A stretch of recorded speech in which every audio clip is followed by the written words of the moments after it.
Ladies and gentlemen, welcome back. Beautiful Sunday morning, 28th of August. It's about, it's shy a quarter after 8 a.m. Happy Sunday morning. I went to a wedding anniversary party, gathering last evening. So I may or may not be running about 20 minutes behind here this morning.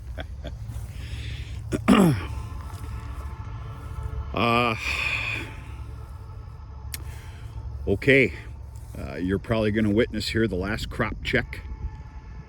Number one, it's probably getting a little repetitive and a little bit boring for some of you. But not to mention, life is about to be absolutely busy, and I plan on being out here again when it's time to go full force and drop everything, starting with this field. And of course, you're looking at the alfalfa, and you're looking at going into bloom here. This was cut 33 days ago. Considering weather, pretty stinking proud, happy, and grateful with what we're seeing here. Very much so. I can assure you that this will outdo second crop. Of course, we're coming up on what's going to be the third cutting. If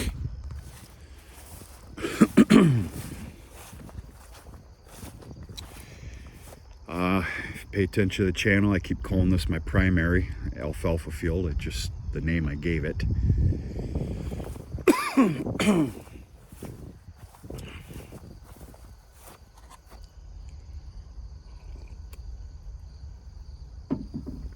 Oh, that coffee's good.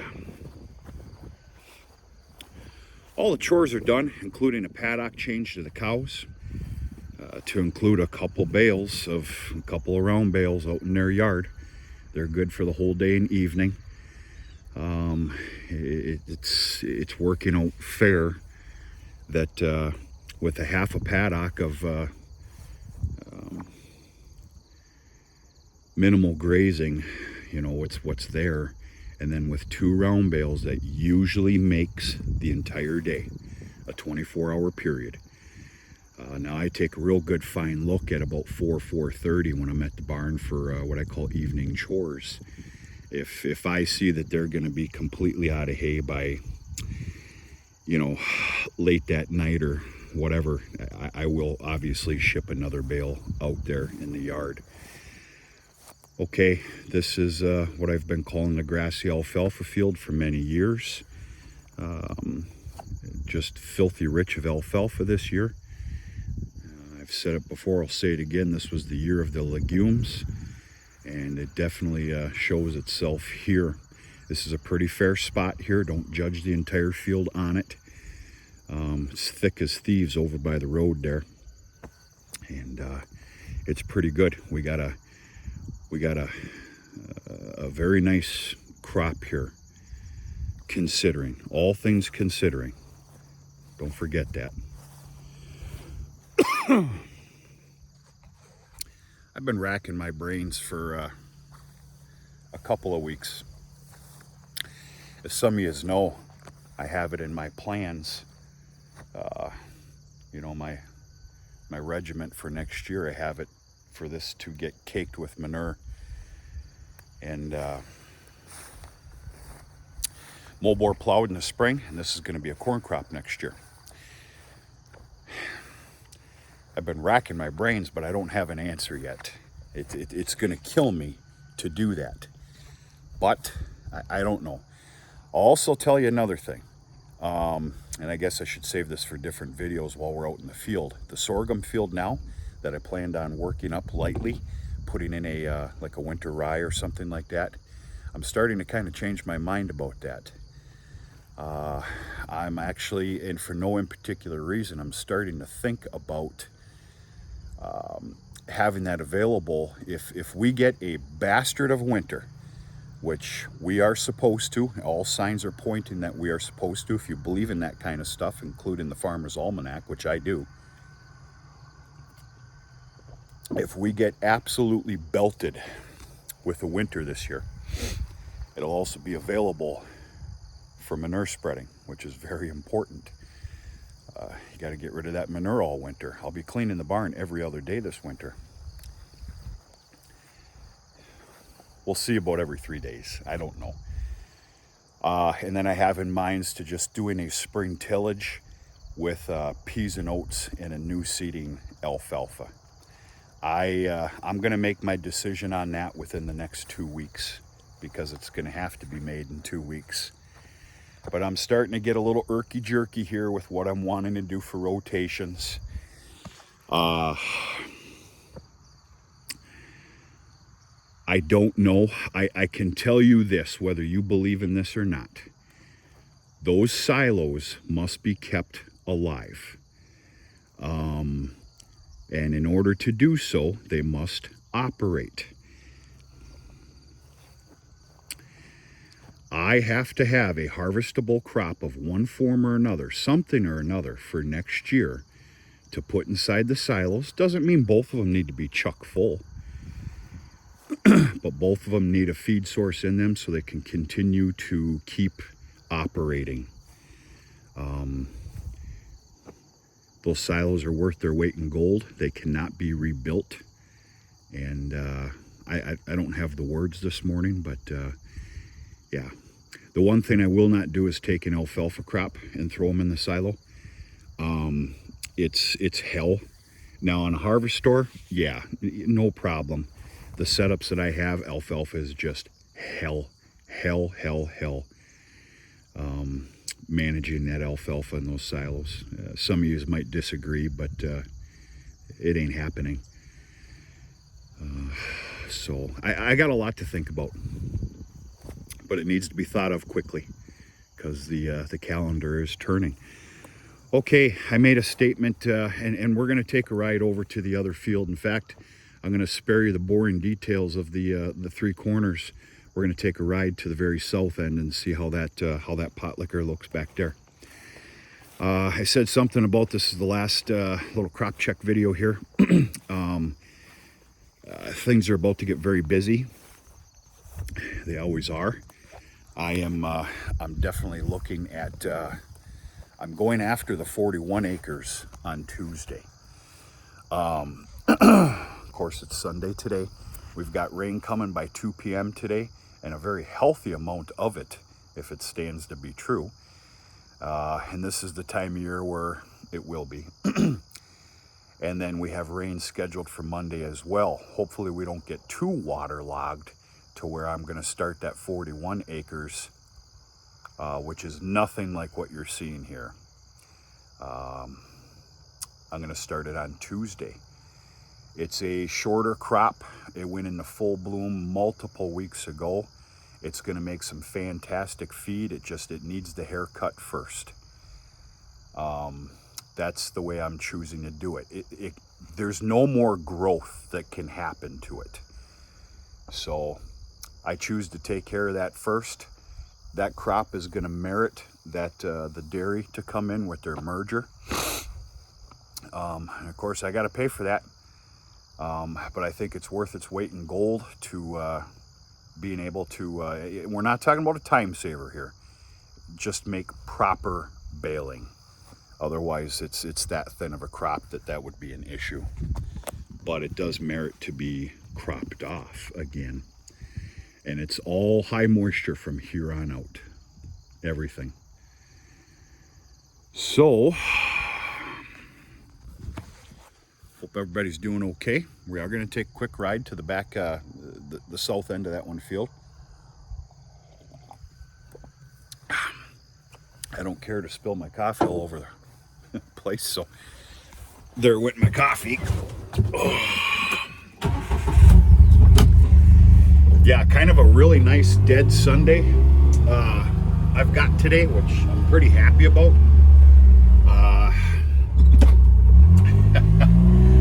I'm pretty stinking tired, and I'll tell you why here when we get parked again.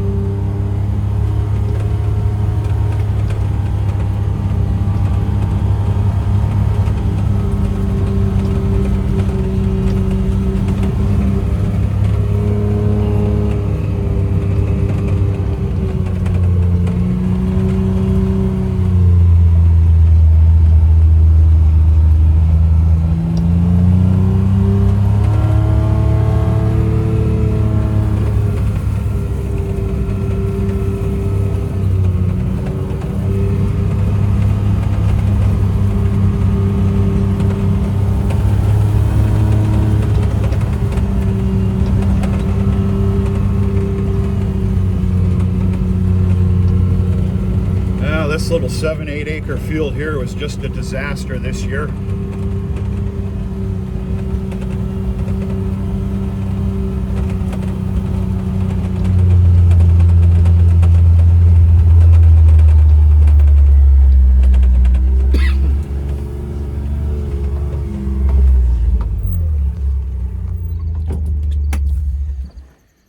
Doesn't take a keen eye to see that we definitely are lacking back here, and this does come from deer damage. Yeah, there's a beautiful, pure, full alfalfa stand here, but I mean you can see it. It's going to get cut anyway. I'm not gonna split the field, for God's sakes. This is all going to come down. At the end of the day, I need to just be damn grateful for what I have here. It comes down to it.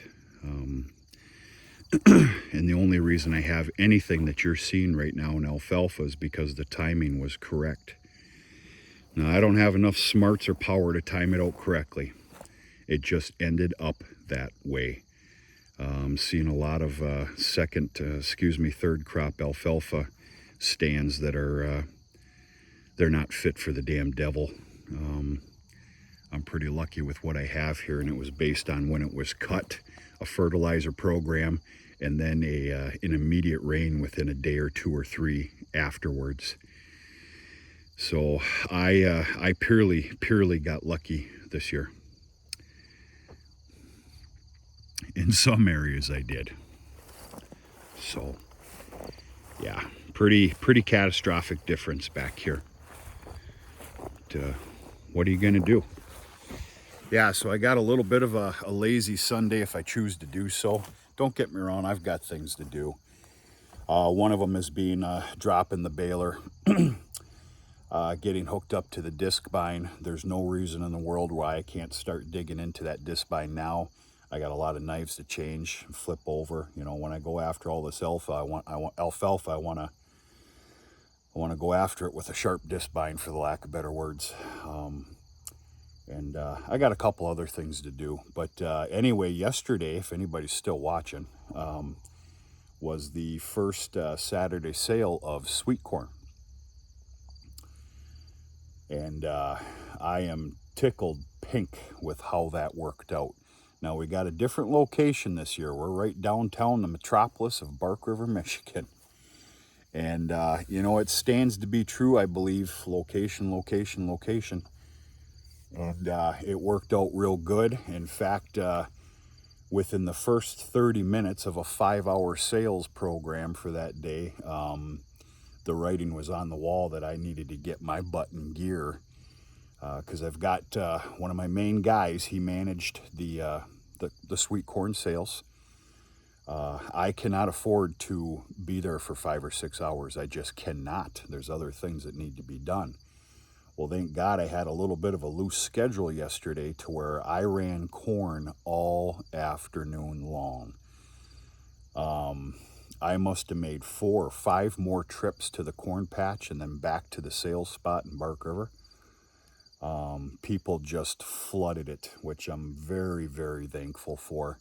It was also the first sale of the year. A sweet corn stand is becoming a novelty in this world, even up here. And not to mention, a lot of good people in this world are starting to do a lot of canning or freezer corn. And yeah, it was a busy day yesterday of a lot of running. And it was good. That's the goal. A couple of lessons were learned, though. If that kind of sales continues, I need to bring on an extra hand or two for picking corn Saturday mornings in preparation for starting the sales by noon. Because, wow, you know, it's a catch-22. That or you could pick too much corn and you'll have a half a truckload left over that are going to have to be fed to the cows, which isn't the end of the world either. But very, very happy and grateful and thankful with the sweet corn sales yesterday. I find it fitting and fair that my guy, you know, he reserves his entire Saturday. starting off with picking corn and then, you know, sitting at that sales yard for 5 hours. So basically we work off of percentage, and a good one. It's good for him. It's good for me.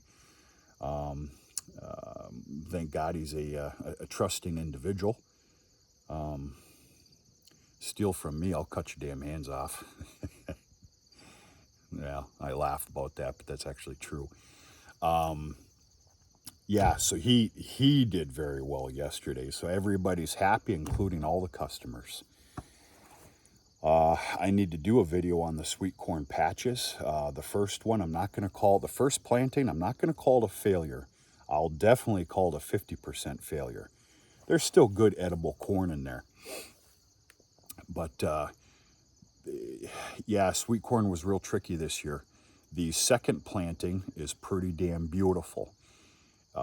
There's corn that is ready now, but maybe every third stalk maybe. So it's selective picking. It's not about just picking every cob. You got to look at what you're doing, which can eat up some time. But we make it work. Well, now that third planting patch, which is a different variety of corn, which I will disclose and discuss on another separate video, is absolutely beautiful. In fact, there's no reason why we can't take a little walk down there today. It's the patch right by the house and the farm. And I'm pretty stinking excited for that. Comes down to it, in a perfect world, there should be very fresh, tender, edible sweet corn through the second week of October. We'll see how it goes. It's a continued lesson, and it's all about what people want and what time of year. You know, I don't know. Well, I'll be flail chopping a lot of it. I can promise you that. It's just a matter of how much. But pretty happy about it. But yesterday kicked my ass, which is a good thing. And, what a beautiful Sunday morning here. Just dead quiet, except for me flapping my jaws. Well, yeah, the deer are definitely healthy back here, boy. But what are you going to do? You got to take the good with the bad. Folks, that's it. I'm going to head back to the home and farm and scrounge up a little bit of breakfast. Carry on with the day. I don't see why we can't turn the video on here a little bit later with something. Hope everybody's weekend was okay. Hope you're doing all right. We're going to talk to you sooner and later.